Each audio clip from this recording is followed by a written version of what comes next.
നമുക്ക് വീട്ടിൽ പഴയ തുണികളൊക്കെ ഉണ്ട്, അതുകൊണ്ട് നല്ല ഭംഗിയുള്ള ഒരു ചവിട്ടി നമുക്കുണ്ടാക്കാവേ. അതിന് നമുക്ക് വേണ്ടത് ഒരു 4 പീസ് തുണിയാണ്. അതായത് നമ്മൾ ഒരു നല്ല വൃത്താകൃതിയിലുള്ള ഒരു പാത്രമോ അല്ലെങ്കിൽ ബേസനോ എന്തെങ്കിലും ഒരെണ്ണം എടുത്തിട്ട് നമ്മൾ ഒരു തുണിയുടെ മുകളിലോട്ട് വെക്കണം. എന്നിട്ട് നമ്മൾ പെൻസിൽ കൊണ്ടോ അല്ലെങ്കിൽ നമ്മൾ ചോക്ക് കൊണ്ടോ നന്നായിട്ടൊന്ന് മാർക്ക് ചെയ്യണം അതിൻ്റെ വൃത്തം നല്ലതായിട്ട്. ഇത് 2 പാളി ഇടണം, അതായത് 2 പീസാണ് നമുക്ക് ആദ്യം വേണ്ടത്. എന്നിട്ട് നമ്മൾ അത് ചോക്ക് കൊണ്ട് അതിനെ വട്ടം നമ്മളൊന്ന് വരയ്ക്കണം. തെറ്റിക്കാതെ ആ വട്ടത്തിൽ ആ പാത്രത്തിൽ നമ്മൾ ചുറ്റും ഒന്ന് വരച്ച് ഷെയ്ഡ് ചെയ്യണം. എന്നിട്ട് നമ്മൾ അതിനടി 2ആയിട്ട് മടക്കിയിട്ടിരിക്കുന്ന തുണിയാണ്, ഞാനിവിടെ ഒരു നൈറ്റിയുടെ തുണിയാണ് എടുത്തിരിക്കുന്നത്, പഴയ നൈറ്റിയാണ്, അതുകൊണ്ടാണ് ഞാൻ തയ്ക്കുന്നത്. എന്നിട്ട് നമ്മൾ അങ്ങനെ 2 പീസ് അകത്തും പുറത്തും വെച്ചെടുക്കണം. പിന്നെ അതിനകത്ത് വെക്കാനായിട്ട് വേറെ 2 തുണിയും കൂടെ വേണം. 4 പീസ് തുണിയാണ് നമുക്ക് ആദ്യം വേണ്ടത്. നല്ല 2 പുറം നല്ല തുണിയുടെ ആദ്യം എടുത്ത് പുറത്തും വെക്കണം. അകത്ത് വേണേൽ ഏതെങ്കിലും കളറുള്ളതോ എന്തെങ്കിലും ഒരു തുണി അതുപോലെ. അപ്പോൾ അങ്ങനെ 4 പീസ് തുണി നമ്മളിതുപോലെ വൃത്തത്തിൽ വെട്ടിയെടുക്കണം. അത് മാർക്ക് ചെയ്തിട്ട് വെട്ടാവുള്ളൂ, അല്ലെങ്കിൽ നമ്മൾ വരുമ്പോൾ റൗണ്ടായി വരത്തില്ല. നമ്മൾ വെട്ടുമ്പോൾ നമ്മൾ പാത്രം വെച്ച് ശരിക്ക് വരച്ചിട്ടില്ലേ, ആ വരയിൽ കൂടെ തന്നെ വെട്ടണം, അല്ലെങ്കിൽ നമുക്ക് നല്ല റൗണ്ട് കിട്ടത്തില്ലേ. ഇത് നമ്മൾ ആ റൗണ്ട് ആയിട്ട് നമ്മൾ വെട്ടിയെടുത്തതിന് ശേഷം അതിനകത്ത് വെക്കാൻ ഒരു 2 പീസും കൂടെ അതേപോലെ തന്നെ അതേ വലിപ്പത്തിൽ നമ്മൾ വെട്ടിയെടുക്കണം.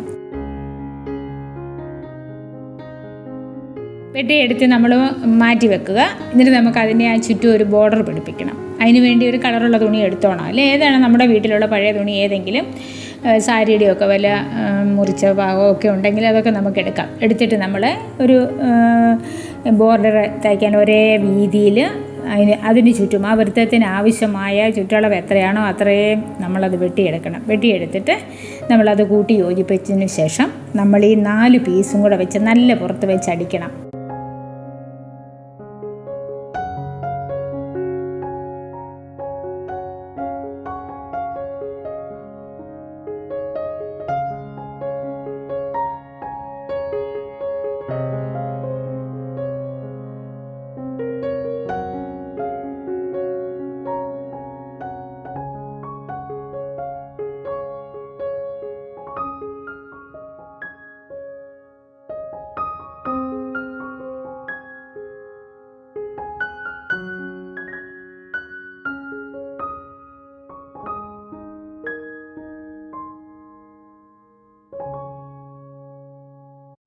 ഞാനിവിടെ ഒരു പിങ്ക് കളറുള്ള തുണിയാണ് എടുത്തിരിക്കുന്നത്.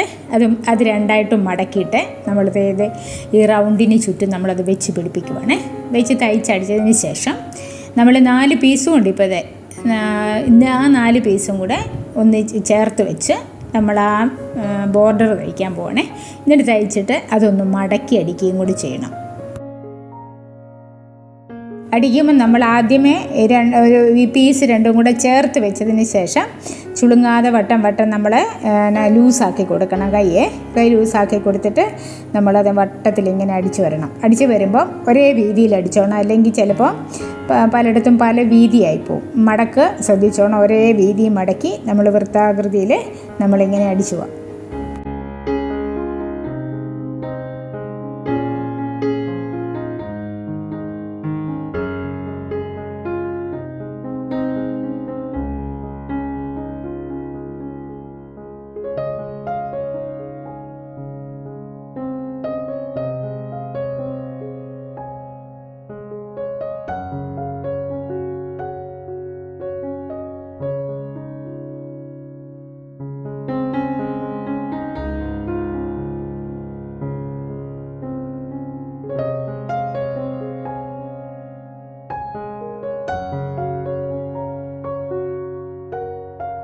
നമ്മളിത് ചുറ്റും ഒന്ന് അടിച്ചതിന് ശേഷം നമുക്കിതിന് പുറങ്കാണിയും കൂടെ അടിക്കണം. പുറങ്കാണി അടിക്കുമ്പോൾ നമ്മൾ ഈ തയ്ച്ച് പിടിപ്പിച്ച ബോർഡർ തുണിയില്ലേ, അതിൻ്റെ സൈഡും മറ്റേ തുണിയും കൂടെ ചേർത്ത് വെച്ച് നമ്മൾ പുറങ്കാണിയും കൂടെ വട്ടത്തിലടിച്ചിട്ട് നമുക്ക് പിന്നെ ഇതിങ്ങനെ എപ്പോഴും ഇങ്ങനെ വട്ടം തിരിഞ്ഞ് വരുമ്പോൾ ചുളുങ്ങാൻ ഇടവരാതിരിക്കാനായിട്ട് നമ്മൾ ഇടയ്ക്കിടയ്ക്ക് കത്രിക കൊണ്ട് നമ്മൾ ഒന്ന് തയ്യൽ മുറിഞ്ഞു പോകാതെ അതിൻ്റെ എഡ്ജിൽ നമ്മളൊന്ന് വെട്ടി വിടണം.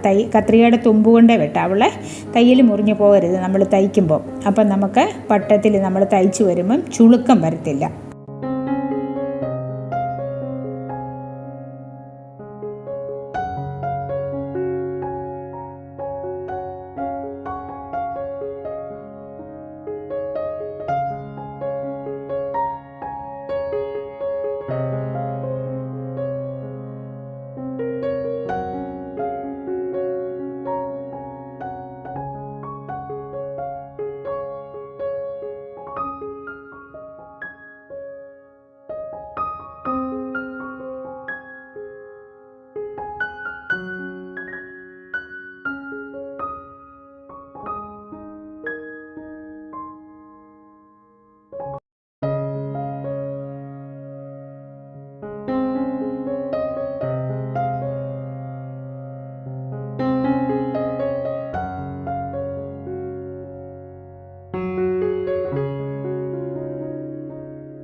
നമ്മൾ വട്ടത്തിലടിച്ച് വരുമ്പോൾ നമ്മൾ ഈ ബോർഡറിൻ്റെ തുണി നമ്മൾ വെട്ടിയെടുത്തതിന് 2 എഡ്ജില്ലേ, 2 വശം, അത് നമ്മൾ രണ്ടും കൂടെ കൂട്ടിച്ചേർക്കണം. അതിന് മിച്ചമുള്ള തുണി വെട്ടിക്കളഞ്ഞേക്കണം.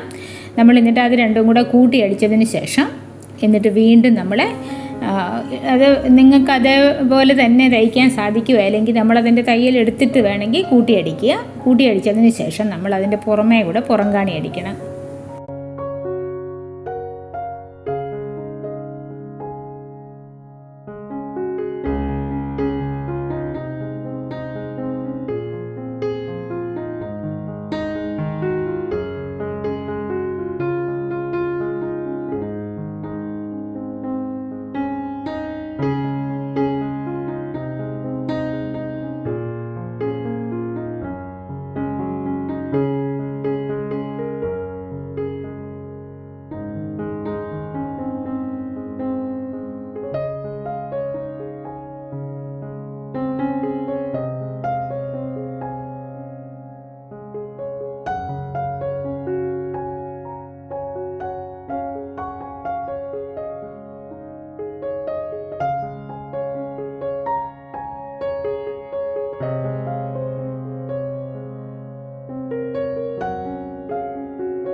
നമ്മൾ ഈ ബോർഡറിൽ തുണി പിടിപ്പിച്ചതിന് ശേഷം ഈ എഡ്ജിലൊക്കെ മിച്ചം തുണി കിടക്കും.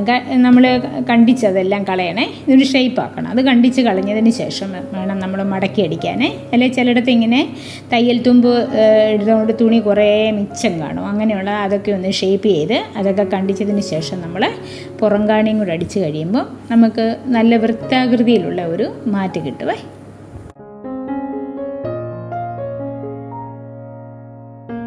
ഇത് ഇങ്ങനെയൊക്കെ തയ്ച്ചാലേ നമ്മുടെ വീട്ടിലെ പഴയ തുണിയുണ്ട് ഒരുപാട് പ്രയോജനമുള്ള ഒത്തിരി സാധനം നമുക്കുണ്ടാക്കാം. ബാഗ് ഉണ്ടാക്കാം, അതുപോലെ തന്നെ ചവിട്ടി ഉണ്ടാക്കാം. പിന്നെ നമുക്ക് പുതയ്ക്കാൻ വേണ്ടിയുള്ള കമ്പിളി പുതപ്പ് പോലത്തെ അങ്ങനത്തെ പുതപ്പ് നമുക്കുണ്ടാക്കാം. ഒത്തിരി ഉപയോഗമുണ്ട് ഇങ്ങനത്തെ തുണിയൊക്കെ നമ്മൾ കളയാതെ വെച്ചാൽ. തീരെ കീറി ഒത്തിരി പഴകിയ തുണി പറ്റുമല്ലോ കേട്ടോ. നമ്മൾ നിറം മങ്ങിയതോ അല്ലെ നമുക്ക് ഇപ്പോൾ ഉപയോഗിക്കാത്തതോ ആണ്. ഒരുപാട് പഴകി തുണി കൊണ്ട് ഇതൊക്കെ തയ്ച്ചാൽ കീറിപ്പോവും. അതുകൊണ്ട് ഒത്തിരി പഴകാൻ പറ്റത്തില്ല. എന്നാൽ നമ്മൾ ഉപയോഗിക്കുന്നുമില്ലാത്തമായ തുണികളൊക്കെ സൂക്ഷിച്ച് വെച്ചാൽ നമുക്കിതുപോലെ ഒരുപാട് കാര്യങ്ങൾ നമുക്ക് വീട്ടിലുണ്ടാക്കി ഇടാൻ പറ്റും. ഒറ്റ പൈസ പോലും നമുക്കിതിന് മുടക്കില്ല. നമ്മുടെ വീട്ടിലെ നൂല് മാത്രം മതി, വേറെ ഒന്നും നമുക്കിതിന് ആവശ്യമില്ല. ഒറ്റ പൈസ പോലും. ഇതിപ്പം വീട്ടിൽ മെഷീൻ ഇല്ലാത്തവരോ തയ്യൽ അറിയാൻ മേലാത്തവർക്കോ ഒക്കെ പോലും ഇത് വീട്ടിൽ ഇരുന്ന് നമുക്ക് കൈകൊണ്ട് തയ്ച്ചാണെങ്കിലും ഇങ്ങനെയുള്ള മാറ്റമൊക്കെ നമുക്കുണ്ടാക്കി വീട്ടിൽ ഇടാം. ഇതിനിപ്പോൾ തയ്യൽ അറിയണമെന്നോ എക്സ്പേർട്ട് ആകണമെന്നോ ഒന്നുമില്ല. നമ്മൾ കൈത്തയ്യൽ തയ്ച്ചും ഇത് നമുക്ക് വീട്ടിൽ ഇങ്ങനെയുള്ള മാറ്റമൊക്കെ ഉണ്ടാക്കി ഇടാൻ പറ്റും. ഞാനിതുപോലെ ഒരുപാട് വീഡിയോ ഒക്കെ നമ്മുടെ ചാനലിൽ ഇട്ടിട്ടുണ്ട്. നിങ്ങൾക്ക് സമയം കിട്ടുമ്പോഴൊക്കെ കയറി ഒന്ന് കാണണം. ഒത്തിരി നിങ്ങൾക്ക് ഉപകാരം ഉണ്ടാവുമേ. പിന്നെ തയ്യലൊട്ടും അറിയാൻ മേലാത്തവർക്ക് പോലും തയ്യൽ പഠിക്കാനായിട്ടുള്ളതൊക്കെ നമ്മുടെ ചാനലിൽ ഇട്ടിട്ടുണ്ട്. നിങ്ങളെ വീഡിയോ ഒക്കെ നേരം കിട്ടുമ്പോൾ ഒന്ന് കയറി കാണണേ. തയ്യൽ സംബന്ധമായ നിങ്ങൾക്ക് എന്തെങ്കിലും ഡൗട്ട് ഉണ്ടെങ്കിൽ അത് കമൻറ്റ് ചെയ്താൽ മതിയേ, ഞാനത് പരിഹരിച്ച് തരാവേ.